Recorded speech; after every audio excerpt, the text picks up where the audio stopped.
నమస్తే. యద్దనపూడి సులోచనారాణి గారి నవల కలల కౌగిలి 3వ భాగం. వారం రోజుల అనంతరం ఈ వారం రోజులు నీలుని ఇంట్లోంచి బయటికి పోనీయకుండా విశ్వనాథం గారు కట్టుదిట్టం చేశారు. భోజనం ఆయనతో కలిసి తినాలి. ఆయన గదిలో కూర్చుని రేడియో వినాలి. నీలుకి ఒకసారి రూప ఫోన్ చేసింది. నీలు ఊళ్ళో లేదని, బెంగుళూరు వెళ్ళిందని, ఇప్పుడప్పుడే రాదని చెప్పాడు విశ్వనాథం గారి సెక్రటరీ. నీలుని కాలేజీ మాన్పించేశారు. నీలుకి తను చేసిన తప్పేమిటో అర్థం కాలేదు. రూపతో చనువుగా ఉంటున్నందుకు ఎందుకు తండ్రి ఆగ్రహపడాలో తెలియలేదు. విశ్వనాథం గారికి లేని వాళ్లతో నీలు స్నేహం చేయడం ఏమాత్రం ఇష్టం ఉండదు. వాళ్లు నీలు డబ్బుని చూసి వస్తారని ఆయన భయం. ఈ లోకంలో డబ్బుంటే ఆకర్షింపబడని వారున్నారంటే ఆయన నమ్మడు. డబ్బుకి లొంగని వ్యక్తి లేనేలేడని ఆయన ప్రగాఢ విశ్వాసం. నీలుని అహర్నిశలు జాగ్రత్తగా కాపలా కాసుకోకపోతే ఎవరి ఆకర్షణలోనైనా చిక్కుకుంటుందని ఆయన అనుమానం. ఆయన వ్యాపార రీత్యా మెడ్రాస్ వెళ్లాల్సి వచ్చింది. నీలుకి వంట మనిషి సరస్సుని లోభపెట్టడం పెద్ద కష్టమేమీ కాదు. ఆ పూట భోజనం చేయలేదు. సరస్సు బ్రతిమలాడసాగింది. నీలు సరస్సు తనని బయటికి వెళ్లనిస్తే తింటానని అంది సరస్సు గడ్డం పట్టుకుంటూ. సరస్సు, ఒక్కసారి వెళ్లి రూపని చూసి వస్తాను. నువ్వు చెప్పకపోతే ఎలా తెలుస్తుంది? మంచిదానివి కదూ అంటూ బ్రతిమలాడింది. సరస్సు నీలు మాట కాదనలేకపోయింది. నీలుని భోజనం చేయమంది. భోజనం అయిన తర్వాత సరస్సు నీలు బయలుదేరారు. సరస్సుని సినిమా హాలు దగ్గర దింపి నీలు రూప ఇంటికి బయలుదేరింది. సరస్సుకి సినిమాలంటే తగని పిచ్చి. కాని విశ్వనాథం గారు ఒక్కనాడు కూడా బయటకు పోనీయడు. నీలు రూప ఇంటికి వచ్చేసరికి ఇల్లు హడావిడిగా ఉంది. ఇంట్లో ఆడవాళ్లెవరో ఉన్నారు. బియ్యం పప్పులు బాగు చేస్తున్నారు. అరే నీలు, ఎన్నాళ్ళైంది నిన్ను చూసి? బెంగుళూరు నుంచి ఎప్పుడు వచ్చావు? అంది ఆనందంగా ఎదురు వస్తూ. బెంగుళూరు నుంచా? అంది నీలు. నువ్వు వెళ్ళావని చెప్పారుగా నేను ఫోన్ చేస్తే. నీలు మాట్లాడలేదు. విని ఊరుకుంది. రూప నీలుని తీసుకువచ్చి తన గదిలో కూర్చోపెట్టింది. ఏమిటి విశేషం? అక్కడ హడావిడి చూస్తూ అంది. ఇంతలో అక్కడికి వయసు మళ్లిన ఒక ఆవిడ వచ్చింది. రూపా, శనగపప్పు డబ్బా ఎక్కడుంది? వస్తున్నా పిన్ని అంటూ రూప లేచి వెళ్ళింది. నీలు కూర్చుంది. ఇంతలో రూప చెల్లెలు ఛాయ అక్కడికి వచ్చింది. నీలుని చూడగానే వికసించిన ముఖంతో హలో అంది. హలో, ఏమిటి ఈ చుట్టాలు హడావిడి? ఆరాగా అంది నీలు. నీకు తెలీదా? రూపక్క పెళ్లి అంది ఛాయ. నిజంగా? నీలు ఆశ్చర్యానందాలతో చూస్తూ అంది. నిజంగా? అవిగో ఆ ఏర్పాట్లన్నీ అవే అంది. ఇంతలో రూప అక్కడికి వచ్చింది. నీలు రూప చెయ్యి పట్టుకుని గుంజింది. రూపా, ఇంత మంచి వార్త నాకు చెప్పలేదేం? అంది నిష్ఠూరంగా. నేనెక్కడ దాచానమ్మా? తాంబూలాలు పుచ్చుకునే రోజున అన్నయ్య నీకు ఫోన్ చేయమంటే చేశాను. నువ్వేమో లేవు, బెంగుళూరు వెళ్ళావు అన్నారు అంది. పెళ్లి ఎప్పుడు? గురువారం. ఇంత త్వరగా ముహూర్తం కుదిరిందా? అదే పిన్ని కూడా అంటోంది. కళ్యాణ గడియ వస్తే ఆగదుట. ఎవరో వరుడు? ఆసక్తిగా అడిగింది. ప్రసాదరావని ఒక శాల్తీలే. శాల్తీయా? నీలు నవ్వింది. అక్క బావగారికి పెట్టిన ముద్దు పేరు అంది ఛాయ. అతనేం చేస్తున్నాడు? లెక్చరర్గా పనిచేస్తున్నాడు. అన్నయ్య అతను క్లాస్మేట్స్. మళ్లీ రూపని పెనుతల్లి పిలిచింది. రూపా, ఈ అప్పడాలు ఎక్కడ పెట్టాలి? వస్తున్నా పిన్ని. రూప వెళ్ళింది. నీలు అక్కడే కూర్చుంది. ఆ ఇంట్లో అప్పుడే పెళ్లి సందడి అడుగడుగునా కనిపిస్తోంది. రూపకి పెళ్లి అవుతోంది. నీలుకి ఉత్సాహంగా తను కూడా వాళ్లతో కలిసిపోయి సాయం చేయాలని అనిపిస్తోంది. ఇంతలో అడుగుల శబ్దం అయింది. నీలు తలెత్తింది. సుధాకర్ వచ్చాడు. అతను అక్కడ కూర్చుని ఉన్న నీలుని చూడగానే, అరే నీలు, నువ్వా? ఎప్పుడు వచ్చావు? అతని కళ్లల్లో ఆశ్చర్యానందాలు కనిపిస్తున్నాయి. ఇప్పుడే అంది. అతన్ని చూడగానే నీలు మెల్లగా లేచి నిలబడింది. ఇద్దరూ ఒకరిని ఒకరు చూస్తూ క్షణంసేపు అలాగే నిలబడిపోయారు. ఇద్దరి కళ్లల్లోనూ ఒకరిని ఒకరు చూస్తుంటే ఒకరికి అనిర్వచనీయమైన ఆనందం కలుగుతోంది. నీలు, ఎలా ఉన్నావు? అస్పష్టంగా అన్నాడతను. బాగానే ఉన్నాను. ఆ దెబ్బ మచ్చపడింది కదూ? అవునన్నట్టు తల ఊపింది. ఆ రాత్రి నిన్ను వదిలేసి వస్తుంటే నాకెంతో బాధ వేసింది. డాడీ బాగా తిట్టారా? తిట్టలేదన్నట్టు తల తిప్పింది. ఆయన ముఖం చూస్తే నాకు భయం వేసింది. చాలా కోపిష్టి మనిషిలా ఉన్నారు కదూ? అవునన్నట్టు తల ఊపింది. ఇంతలో ఛాయ ఇద్దరికీ టీ తెచ్చి ఇచ్చింది. రూపకి పెళ్లి సెటిల్ అయింది అన్నాడతను. విన్నాను. పెళ్లి దగ్గరకు వచ్చింది. రూపకి చీరలు కొనాలి. కొంచెం షాపింగ్లో సాయం చేయకూడదు? అలాగే అన్నట్టు చూసింది. అతను పక్కుమని నవ్వాడు. ఏమిటి అన్నట్టు ఆశ్చర్యంగా చూసింది. ఇందాకటి నుంచి చూస్తున్నాను. తల తిప్పటం తప్ప మాటలు రానట్టున చేస్తున్నావు. ఇంత మగపిల్లవి ఎప్పుడయ్యావు? నీలు కూడా పక్కున నవ్వింది. ఆ నవ్వటంలో పలమారింది. సుధాకర్ గబాల్న దగ్గరికి వచ్చాడు. నెమ్మది. వీపు మీద చెయ్యి వేసి నిమిరాడు. నీలు నిటారుగా అయింది. హఠాత్తుగా అతనికి ఇంకా ఇంకా దగ్గరగా జరగాలని అనిపించింది. ఇంతలో రూప అక్కడికి వచ్చింది. అన్నయ్య, నేను షాపింగ్కి వెళ్లడానికి రెడీ. నాదేం ఆలస్యం లేదు అంది. రూప, నీలుని కూడా తీసుకువెళదాం అన్నాడు. ఓకే, తను రావాలిగానే అంతకంటే భాగ్యం ఏముంటుంది అంది రూప. ముగ్గురు షాపింగ్కి వెళ్లారు. తిరిగి వచ్చేసరికి రాత్రి 8 గంటలు అయింది. నీలు వాళ్లతో కలిసి భోజనం చేస్తున్నదల్లా హఠాత్తుగా నిటారుగా అయ్యి, మై గాడ్ అంది. ఏమిటి అన్నాడు సుధాకర్ కంగారుగా. థియేటర్ దగ్గర సరస్సుని వదిలి వచ్చిన సంగతి చెప్పింది. అరే ఇప్పుడెలా అన్నాడతను. భోజనాలు అయిన తర్వాత సుధాకర్ నీలుని తీసుకువచ్చి ఇంటి దగ్గర వదిలి వెళ్లాడు.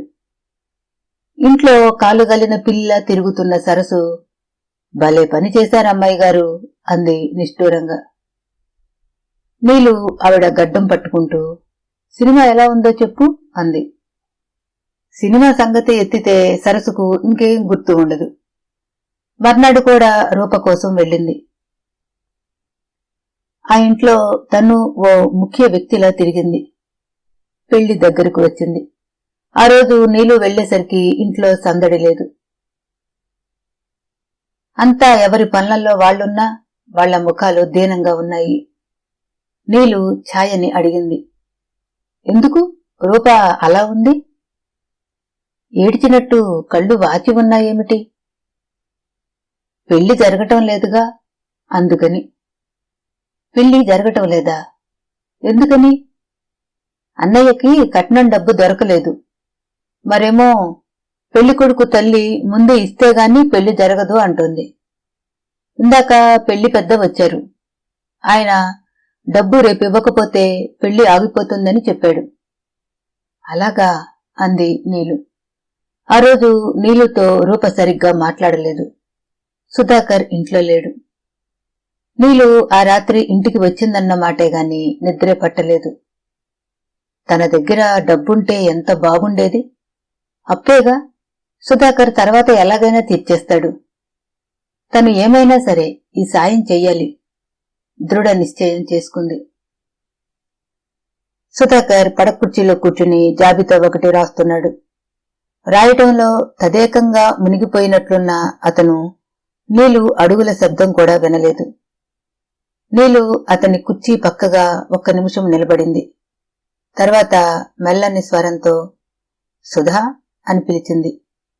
అతను ఉలిక్కిపడినట్టుగా తలెత్తి చూశాడు. నీలు అప్పటికే అతనికి ఎదురుగా వచ్చి నిలబడింది. నీలు ఆకుపచ్చ రంగు షిఫాన్కి ఎర్రటి జరీ బార్డరు ఉన్న చీర కట్టుకుంది. మెడలో ముత్యాల దండ, చెవులకి ముత్యాల టాడ్స్ తప్ప ఇంకేం నగలు లేవు. నువ్వా? అతను చికితుడైనట్లు చూశాడు. నీలు అతన్ని పేరు పెట్టి పిలవటం ఇదే ప్రథమం. ఆ పిలుపు కోమలంగా ఉంది. అతి నాజూకైన లతలా అతని మనసుని పెనవేస్తున్నట్టుగా ఉంది. అతని కళ్లల్లోకి సంభ్రమం లాంటిది వచ్చింది. ఒక్క క్షణం ఇద్దరూ ఒకరిని ఒకరు అలాగే చూస్తూ నిలబడిపోయారు. సుధాకర్ ముందుగా తానే తెప్పరిల్లాడు. రూపా ఆ గదిలో ఉంది, వెళ్ళు అన్నాడు. నేను నీతో ఒక్క క్షణం మాట్లాడాలి. ఏమిటది? నీలు కళ్ళు క్రిందికి వాలినాయి. చెప్పు లాలనగా అడిగాడు. నీలు చెప్పలేనట్టుగా చూసింది. ఆ తర్వాత బ్యాగ్ తెరిచి పొడుగాటి కవరు ఒకటి తీసి ఒడిలో పెట్టింది. ఏమిటిది? అతను ఆశ్చర్యంగా చూశాడు. చూడు. సుధాకర్ బరువుగా ఉన్న కవరులో ఏముందోనని ఆసక్తిగా చూశాడు. మరుక్షణం అతని చేతిలోకి వచ్చిన కాగితాలు చూసి ఆశ్చర్యపోయాడు. అవి 100 రూపాయల కట్ట. చాలా ఉన్నాయి. 10,000 రూప పెళ్లి కోసం. కాని నీలు, దయచేసి ఏమీ అనవద్దు. ఈ డబ్బు నేను మీకు ఇచ్చినట్టు ఎవ్వరికీ తెలియదు. నా పేరు మీద ఉంది. మీ చేతికి రాగానే ఇచ్చేద్దురుగాని, ప్లీజ్. అతను చేతిలో డబ్బు వంక నీలు అమాయకంగా, అందంగా, స్నేహమయంగా ఉన్న ముఖం వంక మార్చి మార్చి చూశాడు. కాని నీలు, ఇంకేమీ అనవద్దు. అదిగో మీ పిన్ని వస్తోంది. నేను రూప దగ్గరికి వెళ్తున్నాను అంటూ చెంబున అక్కడి నుంచి వెళ్లిపోయింది. సుధాకర్ డబ్బు కవరులోకి తోసేశాడు. సుధా, పెళ్లి ఆగిపోయేటట్లయితే నేను పిల్లలం వెళ్లిపోతాంరా అంటూ పినతల్లి వచ్చింది. లేదు పిన్ని, ఈ పెళ్లి జరుగుతుందో లేదో నేనింకా నిర్ణయించుకోలేదు. డబ్బు ఎక్కడా దొరకలేదని మధ్యాహ్నం కూడా అన్నావు కదరా? అవును అన్నాను. ఇంతలో ఎవరో పిలవటంతో ఆవిడ వస్తున్నా అంటూ అక్కడి నుంచి వెళ్లిపోయింది. ఆవిడ వెళ్లిన తర్వాత సుధాకర్ చేతి కవరు వైపు చూశాడు. అందులోంచి డబ్బు తీసి లెక్క చూశాడు. 10,000 ఉంది. సుధాకర్ ఆ డబ్బుని మళ్లీ కవరులో పెట్టి మూసి తీసుకెళ్లి బీరువాలో భద్రపరిచాడు. అతను పరధ్యానంగా ఆలోచిస్తున్నట్టు బీరువా దగ్గరే నిలబడిపోయాడు. నీలు దగ్గర ఇంత డబ్బు తీసుకోవటం సమంజసం కాదు. నీలు తండ్రి చాటు బిడ్డ. అతను నీలుకి నచ్చ చెప్పాలని అనుకున్నాడు. కాని అతనికి నీలు కనిపించలేదు. సాయంత్రం రూపా దగ్గర కూర్చుని గాజులు తొడుగుతూ కనిపించింది. సుధాకర్ అక్కడికి వచ్చాడు. అక్కడ ఇంకెవ్వరూ లేరు. సుధాకర్ అక్కడున్న స్టూలు మీద కూర్చుంటూ, రూపా, ఒక కప్పు టీ కలుపుకురా తల్లి. చాలా అలసటగా ఉంది అన్నాడు. అలాగే అన్నయ్య, ఇప్పుడే క్షణంలో వస్తాను అంటూ రూపా లేచి వెళ్ళింది. నీలు గాజులు చూస్తూ కూర్చుంది. సుధాకర్ జేబులోంచి కవరు తీసి వంగి నీలు చేతికి అందించాడు. నీలు, ఈ డబ్బు తీసుకో. ఇది నేను తీసుకోవటం భావ్యం కాదు అన్నాడు. నీలు కవరు వైపు, అతని ముఖం వైపు మార్చి మార్చి చూసింది. ఎందుకని? నువ్వు మీ నాన్నకి తెలియకుండా ఇస్తున్నావు. అవునా? నాన్నకి చెప్పే తీసుకువచ్చాను. నిజంగానా? నిజంగానే. నీలు కళ్ళు రెపరెపలాడాయి. మీరు వద్దంటే నేను మీ ఇంటికే రాను. నేను మీకు ఊరికే ఇవ్వడం లేదు, అప్పుగా ఇస్తున్నాను. కాని నీలు, మీరు ఏ సందేహాలు పెట్టుకోవద్దు. మీరే ఒకసారి చెప్పారు, గుర్తుందా? అవసరంలో ఉన్నప్పుడు ఆదుకోని వాళ్లు నిజమైన స్నేహితులు కారని. రూపా వస్తోంది, దయించి ఆ కవర్ దాచేయండి. నేను చెబుతున్నాను, నేను డబ్బు ఇచ్చినట్టు ఎవరికీ తెలియనవసరం లేదు. నీలు స్వరం మెల్లగా ఉన్నా దృఢంగా ఉంది. సుధాకర్ కవరు మళ్లీ జేబులోకి తోసి సరిగ్గా కూర్చున్నాడు. రూప టీ కప్పుతో తిరిగి వచ్చింది. సుధాకర్ పరీక్షగా చూశాడు. రూప ముఖంలో ఒక రకమైన ఆశాభంగం, ఆందోళన కనిపిస్తున్నాయి. పిల్లలు ఇంతలో పరిగెత్తుకొచ్చారు. వాళ్ల చేతుల్లో శుభలేఖలు ఉన్నాయి. అక్క, అడ్రస్లు ఎప్పుడు రాయాలి? రూప దిగాలుగా ముఖం తిప్పుకుంది. నాకు తెలియదు, అన్నయ్యని అడుగు. వాళ్లు అన్నగారి వైపు చూశారు. సుధాకర్, ఇలా పట్రా అన్నాడు. చెల్లెలు తెచ్చి అందించింది. సుధాకర్ వాటిని అందుకుని పైన ఉన్న మొదటి దాని మీద నిర్మల అని రాసి నీలు చేతికి ఇచ్చాడు. పిల్లలు సంతోషంగా చప్పట్లు కొట్టారు. నీలు, మొదటి శుభలేఖ నీకే ఇచ్చాడు అన్నారు. థ్యాంక్యూ అంది నీలు. నో మెన్షన్ అన్నాడు సుధాకర్. ఇద్దరి కళ్ళు కలుసుకున్నాయి. ఆ చూపులో అనిర్వచనీయమైన ఆత్మీయత మోగగా పెనవేసుకుంది. అక్కడున్న మిగతా అందరికంటే మనిద్దరం సన్నిహితులం అనే భావన అది. సుధాకర్ 4-5 అడ్రస్లు రాసిచ్చాడు. తర్వాత రూప, నీలు రాయసాగారు. సుధాకర్ వెళ్తుంటే రూప అడగలేక అడిగింది, అన్నయ్య, మరి డబ్బు దొరికిందా? దొరికిందమ్మా. ఎవరిచ్చారు? అతను వెంటనే జవాబు చెప్పలేదు. క్షణం ఆగి అన్నాడు, స్నేహం కోసం ప్రాణం ఇచ్చే ఒక మంచి మనిషి వల్ల నాకు ఈ సాయం లభించింది. ఎవరన్నయ్యా ఆ మంచి మనిషి? రూప ఆనందంగా, కుతూహలంగా అడిగింది. సమయం వచ్చినప్పుడు చెబుతాను. అతను అక్కడి నుండి వెళ్లిపోయాడు. క్షణంలో ఈ వార్త ఇంట్లో అందరికీ తెలిసింది. నేను మళ్లీ ఎక్కడ రావాల్సి వస్తుందోనని భయపడ్డాను. ఈ రోజుల్లో ప్రయాణాలు అంటే మాటలా? ధరలు బగ్గున మండిపోతున్నాయి అంది పినతల్లి. ముహూర్తం పెట్టిందెవరోయ్? మన ముహూర్తానికి తిరుగుంటుందా అన్నాడు పినతండ్రి గర్వంగా. రూపా ముఖంలోకి హఠాత్తుగా మళ్లీ కళ వచ్చింది. ఆ ముఖం ఆనందాతిశయంలో మళ్లీ మబ్బు తొలగిన చంద్రుడిలా వెలిగిపోతోంది. ఆ ఇంట్లో అందరూ సంతోషంగా ఉన్నారు. ఇదంతా చూసిన నీలుకి మనసు ఎంతో హాయిగా అనిపించింది. ఒక మంచి పని చేసినప్పుడు కలిగే తృప్తి అది. నీలుకి ఇది సరికొత్త అనుభవం. తను ఆ కుటుంబానికి, ముఖ్యంగా సుధాకర్కి ఇంకా ఇంకా దగ్గర అయినట్లుగా అనిపించింది. నీలుకి ఎందుకోగాని కొండంత ఆనందం కలగసాగింది. విశ్వనాథం గారికి మెడ్రాసులో సుస్థి చేసింది. బాగా జ్వరం రావటం వలన ఆయన అనుకున్న రోజుకి రాలేకపోయారు. నీలుకి ఇదంతో హాయి అనిపించింది. రూప ఇంటికి ఉదయం వెళ్లి రాత్రికి తిరిగి వచ్చేది. పెళ్లి దగ్గరికి వచ్చేసింది. రూపని చూస్తుంటే నీలు మనసులో మధురమైన ఊహలు ఎన్నెన్నో అల్లిబిల్లిగా అల్లుకునేవి. నీలు అన్నం తినకపోతే సుధాకర్ ఊరుకునేవాడు కాదు. తిని వెళ్లాల్సిందే, ఈ 4 రోజులు నువ్వు మాతో ఉండాల్సిందే అని బలవంతం చేసేవాడు. రూప పెళ్లి కూతురు అయి కూడా ఇంట్లో సామాన్ల సంగతి చెప్పాల్సి వచ్చేది. నీలు రూపని అంటిపెట్టుకుని ఉండేది. అందరూ ఈ అమ్మాయి ఎవరు అని అడిగేవారు. మొదట రూప నా స్నేహితురాలు నీలు అనేది. తర్వాత నీలు మాకు బంధువులు అనేది. పెళ్లి దగ్గరకు వచ్చింది. పీటల మీదకి రూపని తీసుకువచ్చి కూర్చోపెట్టారు. చెల్లెలు, తమ్ముడు మాటిమాటికి వచ్చి, అక్క, చీరలు ఎక్కడున్నాయి, రవిక గుడ్డలు ఎక్కడున్నాయి, వంట వాళ్ళకి జీడిపప్పు కావాలి, ఎక్కడ పెట్టావు అని అడుగుతుంటే చివరికి పురోహితుడు, కాసేపు ఆ అమ్మాయిని మాట్లాడించకండి అని కసిరాడు. నీళ్లు నవ్వింది.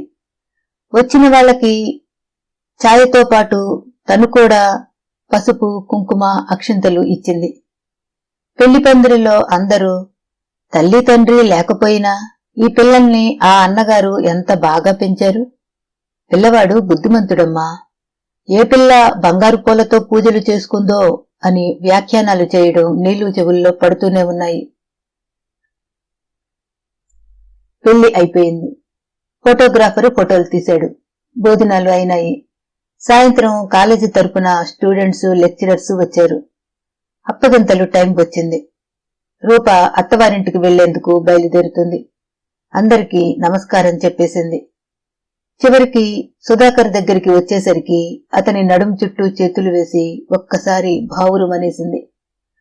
సుధాకర్ కళ్లల్లో ఉబుకుతున్న నీళ్లని బలవంతంగా బిగపట్టుకుంటున్నట్లు తెలుస్తోంది. రూప జుట్టు నిమురుతూ, ఏయ్ పిచ్చి, ఏమిటిది? ఎంత దూరం వెళుతున్నావని? బస్సు ఎక్కితే పావలా ఖర్చుతో మన ఇంటికి వస్తారు. రిక్షా ఎక్కితే అరగంట, ఆటో అయితే పావుగంట అన్నాడు. రూప ఎంతో కష్టం మీద ఏడుపు ఆపుకుంది. ముఖం వాచింది. ముక్కు ఎర్రబడింది. కళ్ళ నుంచి ఇంకా నీళ్లు కారుతూనే ఉన్నాయి. నీలుకి కూడా ఏడుపు వచ్చేసింది. అత్తవారింటికి వెళ్లడం అంటే ఇంత బాధాకరమైన సంగతా? నీలుకి ఇది నూతన సత్యంగా కనిపిస్తోంది. తన సంగతి గుర్తుకు వచ్చింది. తనకైతే ఎప్పుడెప్పుడు ఇంట్లోంచి బయటపడ్డామా అనిపిస్తుంది. తండ్రిని విడిచి వెళ్లటానికి తను దుఃఖిస్తుందా? సంతోషంగా వెనక్కి తిరిగి చూడకుండా వెళ్లిపోతుంది. సుధాకర్ రూపని చెయ్యి పట్టి తీసుకువెళ్లి పూలు అలంకరించిన కారులో కూర్చోపెట్టాడు. రూప కారులో ఎక్కే ముందు మళ్లీ వెనక్కి తిరిగి అన్నగారిని కౌగిలించుకుంది. సుధాకర్ రూపని సముదాయించాడు. రూప చెయ్యి తీసి కారులో కూర్చుని ఉన్న పెళ్లి కొడుక్కి అందించాడు. అతను ఆ చెయ్యి పట్టుకుని రూపని తన పక్కగా కూర్చోపెట్టుకున్నాడు. ఈ దృశ్యం చూస్తుంటే నీలుకి గమ్మత్తుగా ఉంది. ఈ రోజు నుంచి రూపకి ప్రాణంలా చూసే అన్నగారే కాదు, భర్త కూడా ఉన్నారన్నమాట. రూప నిజంగా అదృష్టవంతురాలే. ఏ వ్యక్తికి అయితే తనంటే ప్రాణంగా చూసుకునే వ్యక్తి జీవితంలో లభిస్తాడో ఆ వ్యక్తి ఎనలేని సంపద కలిగి ఉన్నట్టే. రూప ఎక్కిన కారు వెళ్లిపోయింది. అందరూ తిరిగి వచ్చారు. సుధాకర్, ఛాయ, గోపి అందరూ పనులలో మునిగిపోయారు. నీలు పెళ్లి పందిరిలో ఒంటరిగా చాలాసేపు కూర్చుండిపోయింది. ఎందుకోగాని నీలు మనసు హఠాత్తుగా మోగపోయినట్టుగా అయింది. సందడి, సంబరం అంతా రూపతోనే వెళ్లిపోయినట్టుగా ఉంది. చాలాసేపైన తర్వాత వచ్చిన ఆహుతులంతా వెళ్ళిపోయారు. పెళ్లి పందిరి అంతా సందడి తగ్గి వచ్చిన వాళ్లంతా వెళ్లటంతో బోసిపోయినట్టు ఉంది. చీకటి పడి చాలాసేపయింది. లైట్ల తోరణాలు తీసేస్తున్నారు. కుర్చీలను ఎత్తి లారీకి ఎక్కిస్తున్నారు. షామియానా లాగేస్తున్నారు. నీలు లేచింది. సుధాకర్ కోసం వెతికింది. అతను లోపలి గదిలో సామాను తెచ్చి అప్పచెపుతూ కనిపించాడు. నేను వెళ్తున్నాను అంది. ఒక్క నిమిషం అతను ఆగమన్నట్టుగా, అర్థిస్తున్నట్లుగా చూశాడు. నీలు పక్కగా నిలబడింది. అతను సామాను వాళ్ళని పంపి వచ్చాడు. ఏమిటి నీలు అన్నాడు. నేను వెళ్తున్నాను. వెళ్తున్నావా? రూప అత్తవారింటికి వెళ్ళిందని మమ్మల్ని మర్చిపోకు. అప్పుడప్పుడు వస్తుండు. అలాగే. నీలు, ఈరోజు ఈ శుభకార్యం ఇలా సవ్యంగా జరిగిందంటే ఇది కేవలం నీ చలవే. నీ సహాయం లేకపోయినట్లయితే ఈ పని ఇలా సవ్యంగా జరిగేది కాదు. నీకు నా కృతజ్ఞతలు ఎలా చెప్పాలో తెలియటం లేదు. అంత మాట అనకండి. నేను త్వరలో ఆ డబ్బు తీర్చేస్తాను. మీరు దానికోసం బాధపడవద్దు. నీలు, మనఃపూర్వకంగా మరోసారి కృతజ్ఞతలు చెబుతున్నాను. నీలు మాట్లాడలేకపోయింది. గొంతులో ఏదో అడ్డుపడ్డట్టే అయింది. డబ్బుకి ఇంత విలువ ఉందా అనిపించింది. సుధాకర్ నీలు చెయ్యి నొక్కి వదిలేశాడు. సుధాకర్ తనే స్వయంగా నీలుని ఇంటి దగ్గరకు తీసుకువచ్చి వదిలాడు. పర్వాలేదు, నేను వెళ్లగలను అని నీలు అన్నా వినలేదు. పొద్దుపోయింది. ఒంటరిగా వెళ్లవద్దు. నువ్వు సరిగ్గా ఇల్లు చేరుకున్నావా లేదా అనే ఆతురతతో నాకు నిద్ర పట్టదు అన్నాడు. నీలు సుధాకర్ వెళ్లేసరికి నీలు ఇంట్లో లైట్లు వేసే ఉన్నాయి. మేడ మీద వరండాలో నైట్ గౌన్లో అటూ ఇటూ పచార్లు చేస్తున్న విశ్వనాథం గారికి ఆటో దిగటం, అందులో నుంచి నీలుతో పాటు సుధాకర్ దిగటం, అతను నీలు చేయి పట్టుకుని వదిలి మళ్లీ ఆటోలో కూర్చోవడం కనిపిస్తూనే ఉంది. సరసు నీలుకి ఎదురుగా పరిగెత్తుకు వచ్చి రహస్యంగా నాన్న వచ్చారు అని చెప్పింది. నీలు నిటారుగా అయింది. నీలు మెట్లెక్కి పైకి వచ్చింది. విశ్వనాథం గారు నీలు వైపే చూస్తున్నారు క్రోధ దృక్కులతో. మౌనంగా తన కదలికని రెప్పవాల్చకుండా గమనిస్తూ చూస్తున్న తండ్రిని చూస్తున్న నీలుకి ముఖాన చిరుచెమటలు అలుముకున్నాయి. పెదవులు పొడారిపోయినట్లు అవడంతో నాలిక తడుపుకుంది. కాళ్లల్లో రక్తం కూడా నీరు ప్రవహిస్తున్నట్టుగా భారంగా అయినాయి. నీలు ఆయనకి ఎదురుగా వచ్చి నిలబడింది. నవ్వు తెచ్చిపెట్టుకున్న ముఖంతో, ఉత్సాహం నటిస్తున్న చూపులతో, డాడీ ఎప్పుడు వచ్చారు అంది. ఆయన తీక్షణంగా కూతురిని చూస్తూ అడిగారు, ఎన్నాళ్ల నుంచి సాగుతోంది ఈ నాటకం? ఆ కంఠం గర్జిస్తున్నట్లుగా ఉంది. ఏ నాటకం డాడీ? అయోమయంగా చూస్తూ అంది. నోర్మోయ్, నంగనాచి మాటలు మాట్లాడుకో. నువ్వు ఎక్కడి నుంచే వస్తున్నావో నాకు తెలియలేదని అనుకోకు. ఆయన అరుపులకి భయపడిన నీలు కళ్ళు క్రిందకి వాలగా తల దించుకుంది. వాడితో తిరగవద్దని చెప్పానా? బుద్ధి ఉందా నీకు? నీలు చంప చెళ్ళుమంది. వాడు తీయటి మాటలు చెప్తే? ఇక నీకు తండ్రి చెప్పే మాట తలకెక్కటం లేదు. నీలు కళ్ళ నిండా నీళ్లు తిరగగా చంప పట్టుకుని చూస్తోంది. అసలు ఇంట్లోంచి కదిలి కాలు బయటికి పెట్టావు? బయటికి వెళ్లకుండా నేను ఇన్ని ఏర్పాట్లు చేసి వెళ్తే పలుపు తెంచుకున్న దూడలా పరిగెత్తావు. ఇంకోసారి వాడి ముఖం చూశావంటే. ఆయన నీలుని జడపట్టి ఎడాపెడా కొడుతుంటే సరస్సు పరిగెత్తుకు వచ్చింది. అయ్యయ్యో, వదలండి, నీలుని చంపేస్తున్నారు అంది. ఆయన సరస్సుని కూడా ఈడ్చి కొట్టాడు. మిమ్మల్ని నమ్మి వెళ్లడం నాది తప్పు. డబ్బు తేరగా తినేవాళ్లే గాని నమ్మకం ఎక్కడ ఉంచుతారు? సరస్సు తను తిన్న దెబ్బలు కూడా లెక్క చేయకుండా నీలుని ఆయన చేతుల్లోంచి యువతలకి లాగింది. వాడిని పెళ్లి చేసుకుందామని అనుకుంటుందేమో. నా కంఠంలో ప్రాణం ఉండగా ఆ పని జరగదు. చంపి పాత్ర వేస్తాను. ఈ మాటలన్నీ మీరు అంటున్నారు. నీలుకి ఆ ఉద్దేశాలు లేవు. రూపస్నేహం కోసం ఆ ఇంటికి వెళ్తుంది అంతే అంది.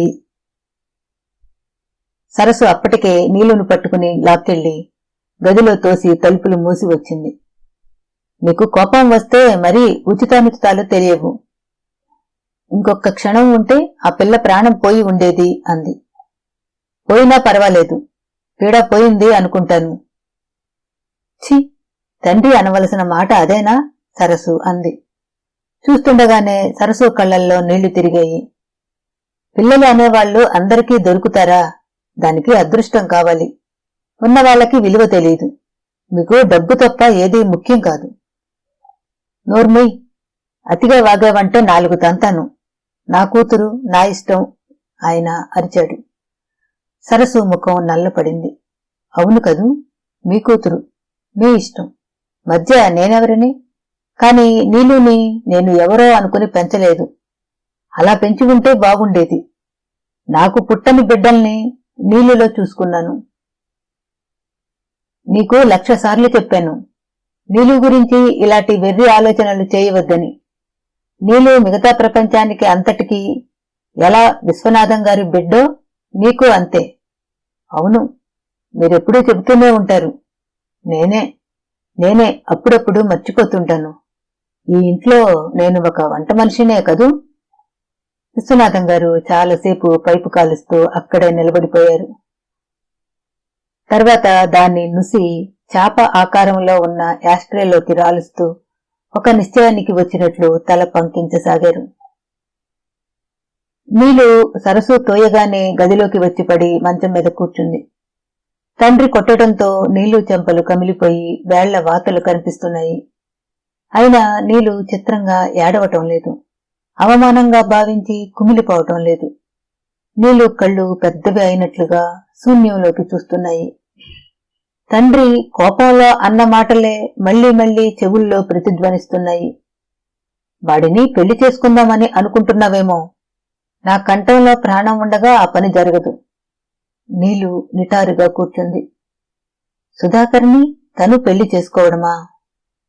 చిరునవ్వుతో సుధాకర్ నీలు ముందు నిల్చుండి చేయి అందిస్తున్నట్లుగా ఉంది. ప్రేమ దృక్కులతో తన వైపు అలాగే చూస్తున్నట్లుగా ఉంది. సుధాకర్ని తాను పెళ్లి చేసుకోవడమా? నీలుకి మొదట చాలా ఆశ్చర్యంగా అనిపించింది. ఆ తర్వాత ఆ విషయం వింటున్న కొద్దీ, దాని అర్థం తెలుస్తున్న కొద్దీ ఒక మహా అద్భుతంలా అనిపించసాగింది. నీలు తల కాస్త పక్కకి వాల్చి చీర చెంగుని చరిచేస్తూ ఇంకా ఇంకా అదే మాట మననం చేసుకోసాగింది. ఎంత బాగుంది ఆ భావన! నీలు కళ్లల్లో నక్షత్రాలు మెరవసాగినాయి. కొద్దిసేపటికి ఎవరో తలుపు తట్టారు. నీలు ఈ లోకంలోకి వచ్చినట్టుగా ఉలిక్కిపడి తలుపు వైపు చూసింది. నేనే, సరస్సుని, తలుపు తీయి. కంఠం రహస్యంగా వినిపించింది. మంచం మీద కూర్చుని ఉన్న నీలు లేచి పరిగెత్తుకు వెళ్లి తలుపు తీసింది. సరస్సు గ్లాసుతో పాలు తీసుకువచ్చింది. సరస్సు లోపలికి రాగానే నీలు తలుపు వేసేసింది. సరస్సు నీలు బుగ్గలు తడిమింది. మీ నాన్న అంత కర్కోటకుడిని నేను ఎక్కడా చూడలేదు బాబూ అంది. నీలు ఎప్పటిలా కళ్ళు వాల్చుకోలేదు. బాధ దిగమింగుతున్నట్లు చూడలేదు. బుగ్గలు సొట్టపడేలా నవ్వింది. ఈ పాలు తాగు, సరస్సు అందించింది. నీలు కుర్చీలో కూర్చుని తాగసాగింది. సరస్సు పక్క సరిచేస్తూ, పెళ్లి చేసుకుంటే చేసుకుంటావు, తప్పు ఏమిటి? సుధాకర్ డబ్బు లేనివాడు అనేగా. ఏం, డబ్బు లేనివాళ్లు మనుషులు కారా ఏమిటి? నీలు చెవులకి ఆ మాటలేవీ వినిపించటం లేదు. చేసుకుంటే తప్పేమిటి అన్న మాట వినిపిస్తోంది. నీలు కళ్ల ముందు సుధాకర్ పెళ్లి దుస్తులతో తన చిటికను వెలు పట్టుకుని తన వైపు చూస్తూ కనిపించాడు. అతని కళ్ళు ఎంత ప్రేమగా ఉన్నాయి! అలాంటి ప్రేమ తండ్రి కళ్లల్లో ఏనాడైనా చూసిందా తను? సుధాకర్ ఇంట్లో ఖరీదైన సామాను లేకపోవచ్చు. పనివాళ్లు, వంట మనిషి, కారు, తోటలో పూలు లేకపోవచ్చు. అయినా ఆ ఇంట్లో ఆత్మీయత అనే మహా సంపద ఉంది. ఆ సంపద ముందు ఈ సంపద తృణప్రాయమే అనిపిస్తోంది. సరస్సు పక్క వేసి వచ్చి నీలు చేతిలో పాల గ్లాసు అందుకుంది. నీలు తల మీద చెయ్యి వేసి ప్రేమగా నిమురుతూ, నీలు, ప్రపంచంలో మనుషులలో ఉండే ఈ బీదతనం అనేది ఉంది చూశావు? అది నేరమేమీ కాదు. కొంతమందిని లక్ష్మి వరిస్తుంది. వాళ్లు వృద్ధిలోకి వస్తారు. పట్టినదల్లా బంగారం అవుతుంది. కొంతమంది దురదృష్టవంతులకి ఆ అదృష్టం దక్కదు. మీ నాన్నగారిలా సుధాకర్ ఏమీ లేనివాడనేగా. అంత చిన్న చూపు? అదే స్థితిమంతుల కుర్రాడే అనుకో, ఆయనే గౌరవించేవాడు. మీ నాన్నకి బీదవాళ్లంటే చాలా అలుసు. బీదవాళ్లంతా డబ్బుకి కక్కుర్తి పడతారని అనటం చాలా అన్యాయం నీలు, చాలా అన్యాయం. సరస్సుకి ఏడుపు వచ్చేసింది. ఆవిడ సుధాకర్ సాకుతో తన బాధ వెళ్లబోసుకుంటోందని నీలుకు తెలియదు.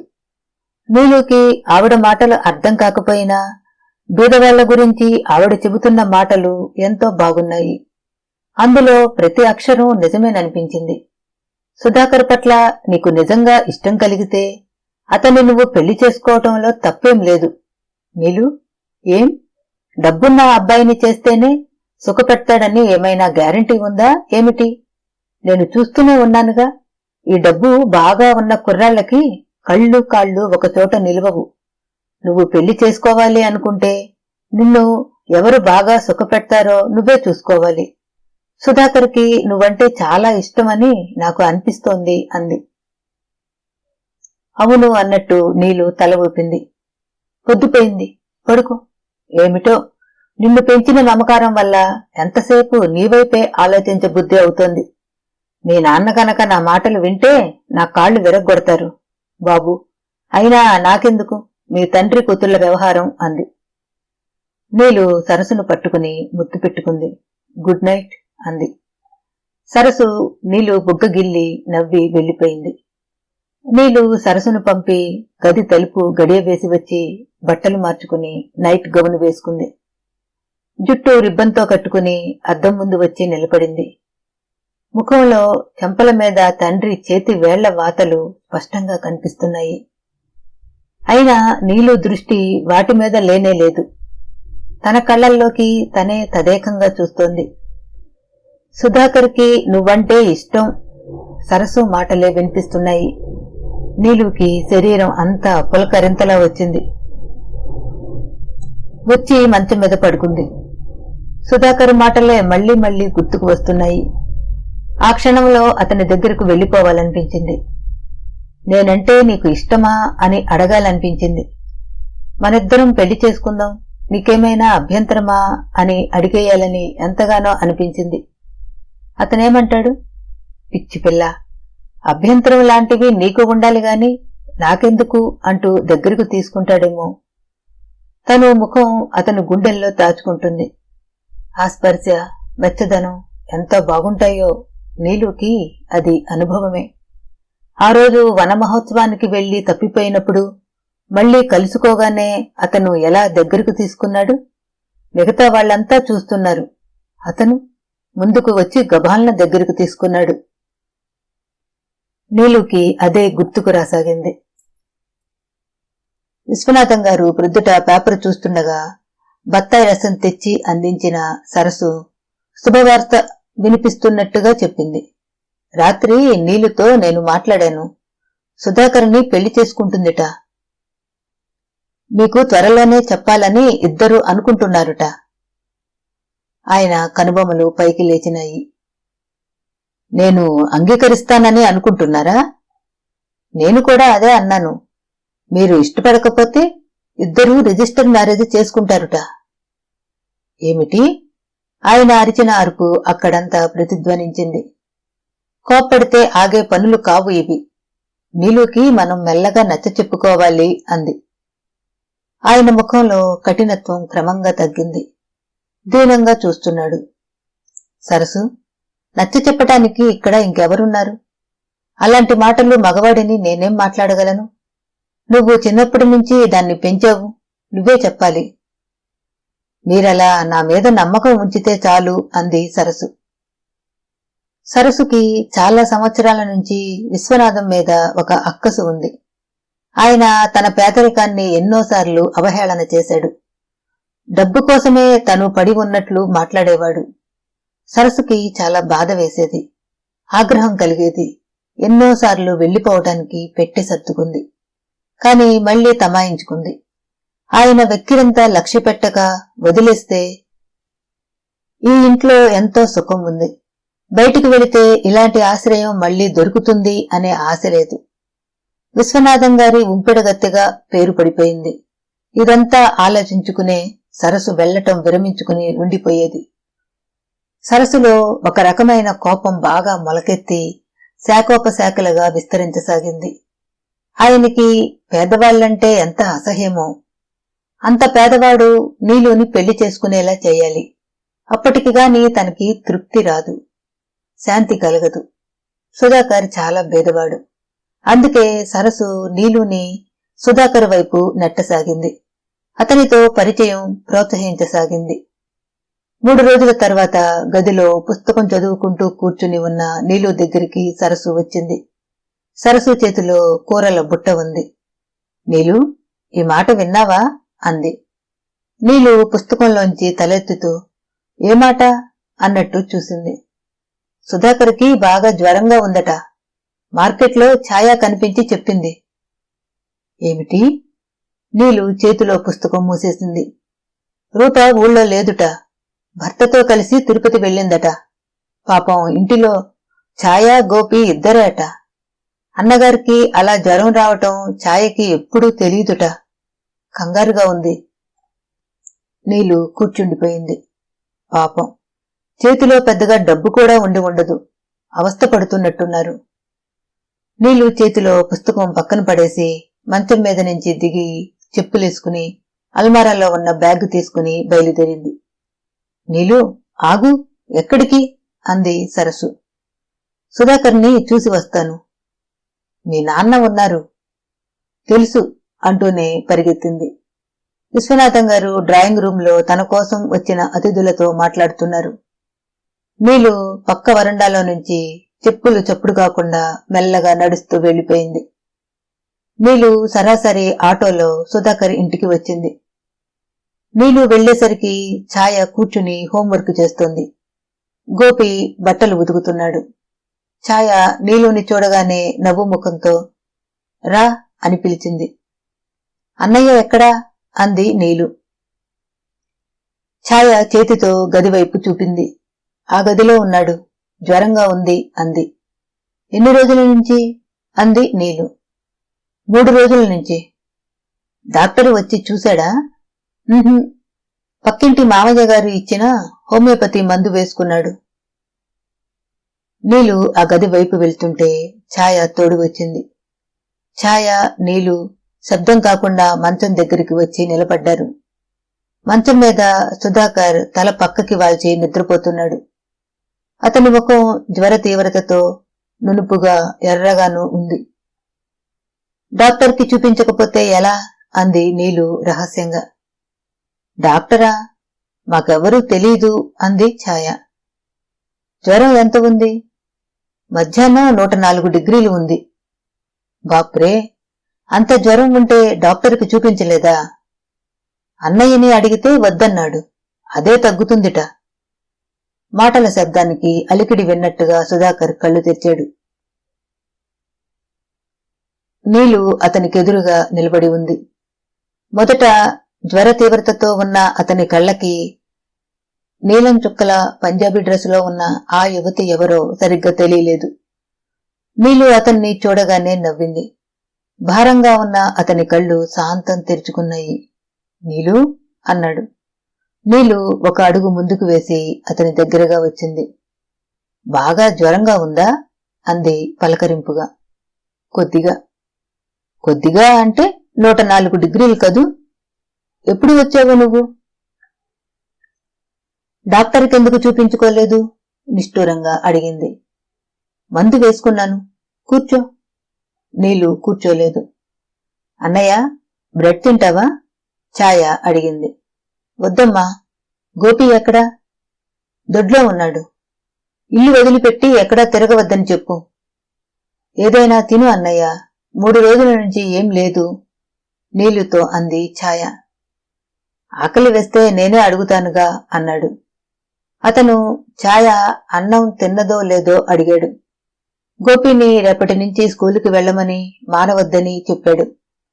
అతని కళ్ళు భారంగా మూతలు పడిపోయినాయి. నీలు ఛాయ బయటికి వచ్చారు. నీలు, నేను ఇప్పుడే వస్తాను అంది. కొంచెంసేపు కూర్చో నీలు, నాకేమిటో భయంగా ఉంది. ఇంట్లో సందడే లేదు అంది ఛాయ బిక్కమొహంతో. నేను మళ్లీ వస్తాను అంది నీలు. అరగంట తర్వాత నీలు ఆ వీధి చివరన ఉన్న డాక్టర్తో వచ్చింది. ఆయన సుధాకర్ని పరీక్ష చేశాడు. వైరస్ ఫీవర్ అని, మందులు వేసుకుంటే తగ్గిపోతుందని చెప్పాడు. నీలు అతనికి ఫీజు ఇచ్చింది. గోపిని పంపి మందులు తెప్పించింది. సుధాకర్ని లేపి ఆ మందులు వేసుకోమని బలవంతం చేసింది. సుధాకర్ మొదట తిరస్కరించబోయినా నీలు బలవంతం చేయడంతో తప్పనిసరి అయి వేసుకున్నాడు. అతనికి నిద్ర పట్టింది. నీలు అతనికెదురుగా కుర్చీలో పుస్తకం చూస్తూ కూర్చుంది. ఛాయ నీలుతో, నువ్వు వచ్చిన తర్వాత నాకు ధైర్యంగా అనిపించింది అంది. పరీక్షలు ఉండటంతో గోపి పక్కింటి కుర్రాడితో చదువుకోవడానికి వెళ్లాడు. ఛాయ కూర్చుని ఉంటే, నువ్వు పడుకో, నేను మేలుకుని ఉంటాను అంది. ఇంటికి వెళ్ళవా అంది ఛాయ. ఛాయ మరో అరగంటకి కబుర్లు చెబుతూనే నిద్రపోయింది. నీలు ఆ కుర్చీలోనే వెనక్కి ఆనుకుని కాళ్ళు అతని మంచం అంచుకి ఆనుకునేలా పెట్టుకుని కూర్చుంది. నీలు కళ్ళు నిద్రభారంతో మూతలు పడుతున్నా సుధాకర్ ముఖం మీదనే నిలిచి ఉన్నాయి. ఆ ముఖం వైపు తదేకంగా చూసిన కొద్దీ నీలుకి మనసంతా ఆనందంతో నిండిపోసాగింది. అతని ముఖంలో మంచితనం ఉంది. అతని కళ్ళెప్పుడూ కల్మషం లేనట్టుగా ఉంటాయి. నీలుని తండ్రి కోపంగా అన్నమాటలు, సరసు ప్రోత్సహిస్తూ అన్నమాటలు గుర్తుకు రాసాగాయి. అవును, నేను సుధాకర్ని ఎందుకు పెళ్లి చేసుకోకూడదు అనిపించసాగింది. ఈ చిన్న ఇంట్లో ఇతని సమక్షంలో తను తప్పకుండా సుఖంగా ఉండగలుగుతుంది. నీలు తల కుర్చీకి వెనక్కి ఆనించి అతని వైపే చూస్తోంది. తను ఇంటికి వెళ్లలేదు. ఏమైనా కాని తండ్రి ఎంత తిట్టినా భయం లేదు. ఇప్పుడు ఈ క్షణంలో తండ్రి వచ్చి రా ఇంటికి అని అరిచినా శాంతంగా నేను రాను డాడీ, ఇక్కడే ఉంటాను అంటుంది.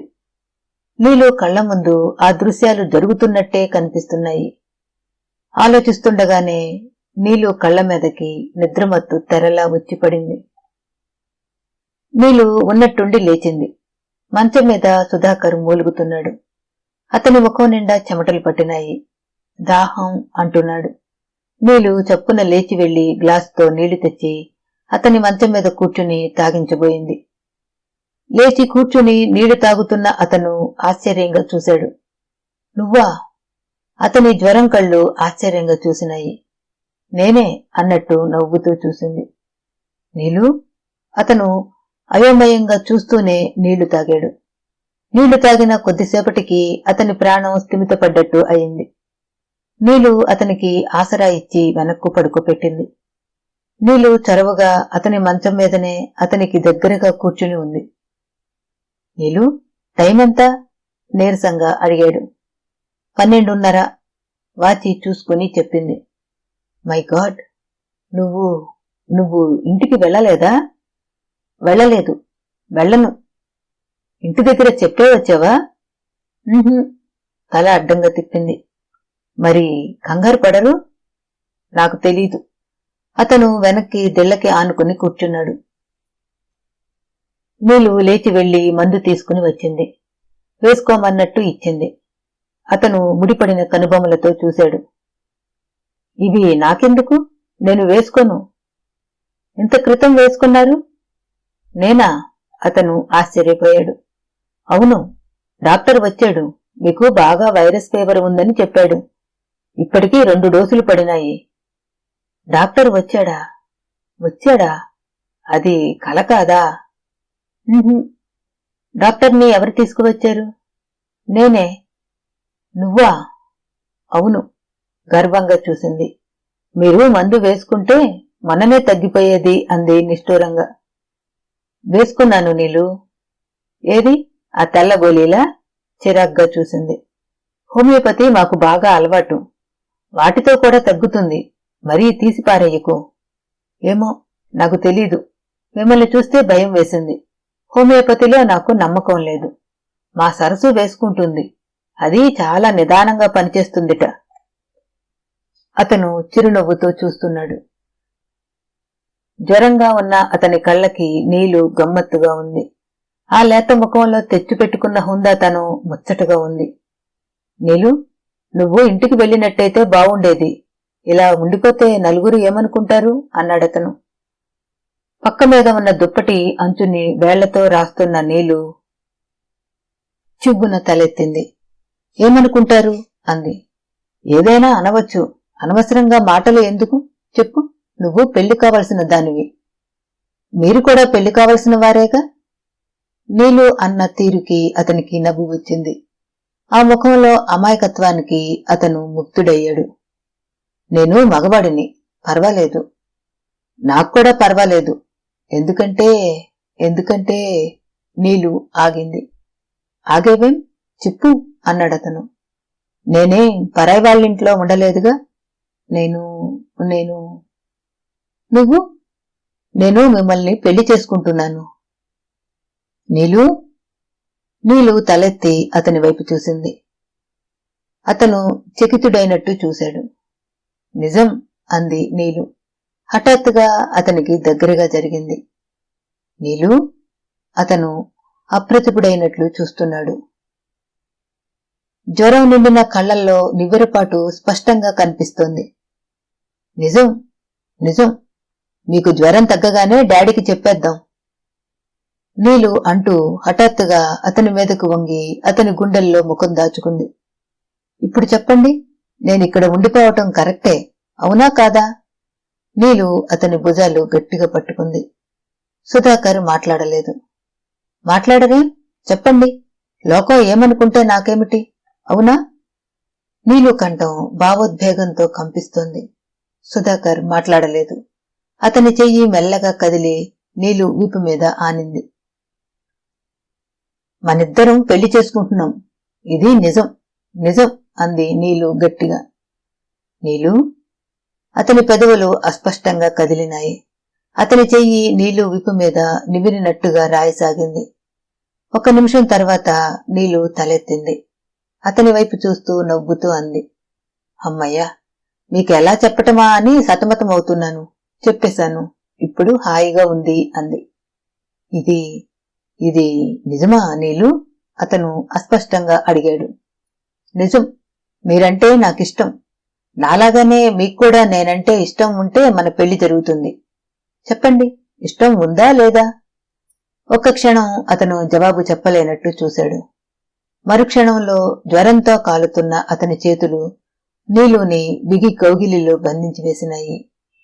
అదే అతని సమాధానం అయింది. కలల కౌగిలి నవల 3వ భాగం సమాప్తం. మళ్ళీ కలుద్దాం. సెలవు.